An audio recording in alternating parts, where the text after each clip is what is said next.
for example, to go back to the songs, Fjorden, the final song we'll be playing in the set list is something that you had in the works for a long time, personally, but we eventually wrote as a band, about 3-ish years ago now. And it kind of became a song 3 years ago. Yeah.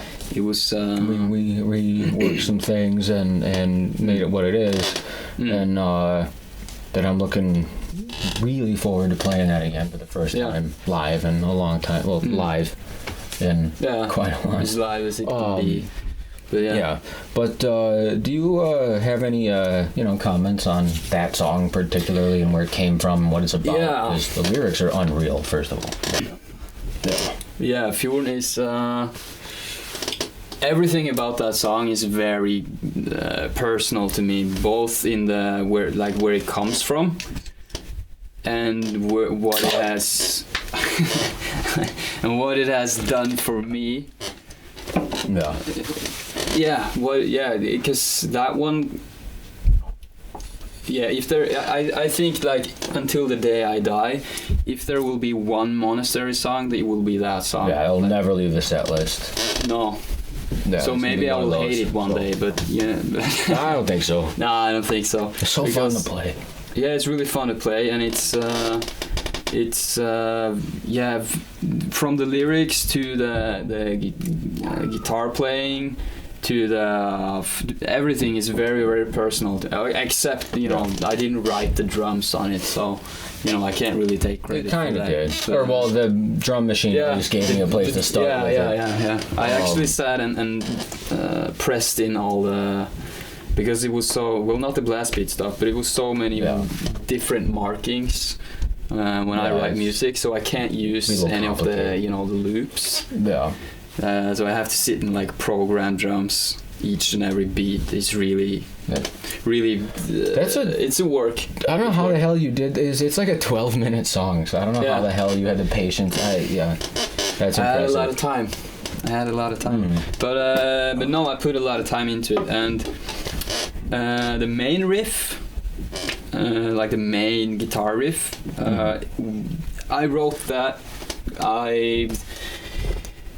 2015 maybe. Okay. I guess I wrote it on this 8-string for some reason. Yeah, for some reason. But I was really into.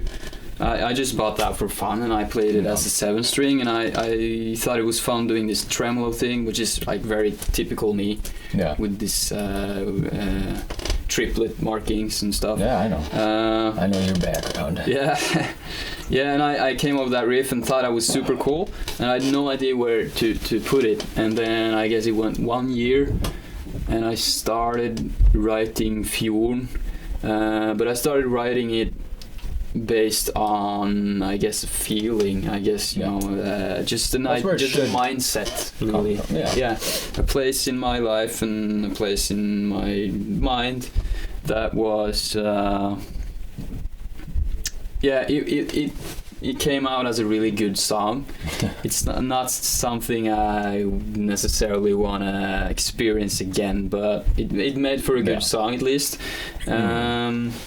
That's where most good songs seem to come from, especially in definitely style and genre. Yeah, definitely. Good art comes from hard stuff, But that's why it's so important. That's what I tell all my friends, all the people that don't seem to understand. Yeah, friends, fuck you guys. All the people that don't seem to understand metal. Yeah. It's because what it really is if you go to a metal show, some guy standing on the stage just takes the worst he can find in himself and he throws it at a bunch of people, and you just make it the best thing in the world, really. Yeah, and that's why it's still going strong now. Yeah, relatable. It's so real. Exactly. With all the screaming, because it's not supposed to be. It is beautiful, but it's not supposed to be beautiful or whatever. But yeah, I was living down by. This was about the same time when I realized I should apply for Buskerud Folkehøgskole. Yeah. So I was living like literally a meter from Sognefjorden, Right. the fjords of Sogn, I guess it's the biggest. A meter. Yeah, or two. But it was maybe two. Yeah. I could probably jump out my window and land in the fjord. Nice. So How did you move here? I'm kidding. yeah, right. No, I would have stayed there if I had bandmates there. I would have still stayed there Yeah, it we're was way cooler than most people. So. right. But yeah. So there's actually I almost forgot. There's a story in Balestrand, small village I used to live. Beautiful village.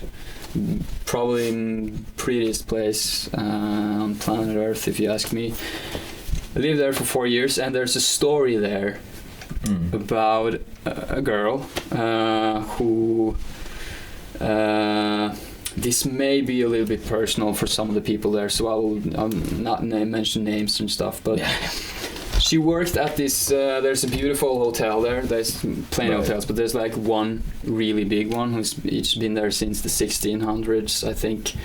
And it's like the crown of the whole village. She worked there as a summer intern, something. Yeah, she came from Iceland. Okay. To work. And she was kind of distant and weird. I didn't know her, so everything I say is like the stuff that I've heard. I can't vouch for it. Right, that's okay. The story goes she was kind of distant. She was kind of troubled, and she like disappeared more and more socially and with the people around her. And no one really knew her. No one knew her family or anything. She just came there and worked there. Yeah, but when you come there, you're greeted as a family because it's such a small place, right? And the hotel is a family business still, so it's you're a part of it. So people notice when something's wrong, when something's off. And one day she just doesn't show up for work, doesn't come in, and next day some days go by, and they decide to break in her room, which was at the hotel, and she's not there, and it's locked. And the only thing that the only trace they can find is her diary. So they try to read that to try and figure out what the hell happened. And the only thing they can find in this diary is her writing every single day, or each day it progresses to getting more and more like scribbly, or harsh written, very Kurt Cobain-esque.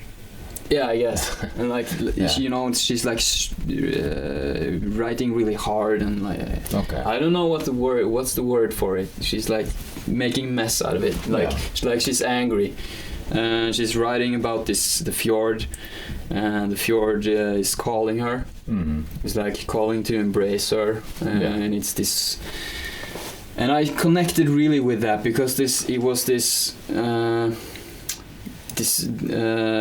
she described the fjord as this warm, attracting kind of spiritual thing. Yeah. Which may seem crazy, but I really connected with that idea and that thought, and especially living there and going through the stuff that I went through, I just connected really with her idea of that. But did they find her? Yeah, weeks went by. No. I don't know how much, but 1 or 5 or whatever. But I have no idea actually. But some weeks went by, and but the next thing that happened though, they don't see her, they don't know her. I guess they also found in her diary that her family was really troubled. Okay. And she was really troubled, right, in her mind, and she had a lot of stuff going on that they didn't know, and some psychic or someone just calls the wife of the head of the hotel, who still is the head of the hotel today. Yeah. For some reason called his wife, because he or she just explained that no, I don't know who you are and you don't know who I am, but I just had this urge to tell you that I think you're looking for someone. Yeah. And I think she is by the train tracks, by the docks. And the woman who received the call was like, this is so weird. There's no train tracks here. Yeah. And if you've been to Vestland in Norway, there is no train tracks there. Yeah. You know, in Bergen maybe, but there's either mountains like this or there's fjord. There's just the one train that goes out west. Yeah, to Bergen. And that's it. No one else. Yeah. So that was she just blew it off, and then I think she started thinking about it, and yes, because we were kind of looking for someone, and she started asking around like train tracks, what could that mean?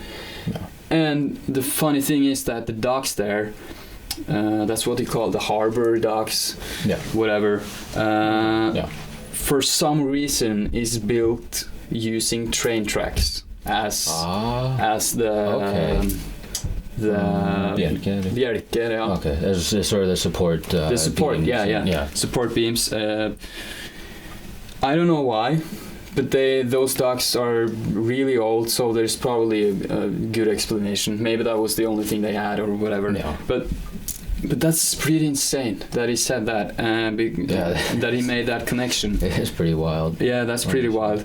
And so they called in some divers. And story goes that the diver went around, and this is the deepest part of Sognefjorden. Yeah. Not right outside, like just but it goes a little turn, and that's the deepest. It's more than 1 kilometer. It's like 1,300 meters straight down. Okay. Yeah.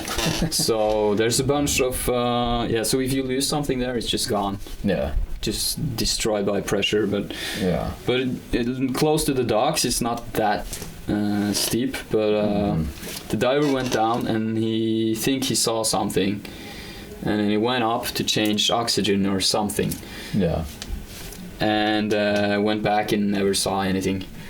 That's sort of the end of that story. But so she's probably in the fjord. Yeah, she's probably there. In the water, and that's I'm getting kind of chills talking about it, because now when I start to think, when I start to think about it so much, I can kind of feel the feeling I had writing the song, and what went into the song, because it was this idea of just walking out there or this I don't know, this fjord calling. I guess in her ways it was sort of a depression, sort of a solution. I don't know. She jumped in, probably. Yeah, she probably did. Holy shit! But no one's never seen or heard from her since. God damn. That's pretty wild. So that's a huge inspiration. Pretty metal, if you ask me. But that's Yeah. I mean, not to joke about it, because it's a real situation that really happened. That really happened. But it's pretty morbid. But I didn't realize that was the primary inspiration for this. But on the same, awesome. on the same for what it is time. Yeah, because it's tragic, but it's still such a real happening, especially to me, even though I was never a part of, I never met her. I think this was before I was even born. Okay. So, I have nothing with that happening to do with, but it was just something about the story and with the fjord, and I guess with the stuff that I was going through at the time, it just stuck with me, and and I think it's kind of a crazy story, and it was a major inspiration for the song, and for me to, I guess, open up about that. It's more or less formed the basis for this project. Yeah, pretty much. Because that was the first song we ever really played as a band, I think.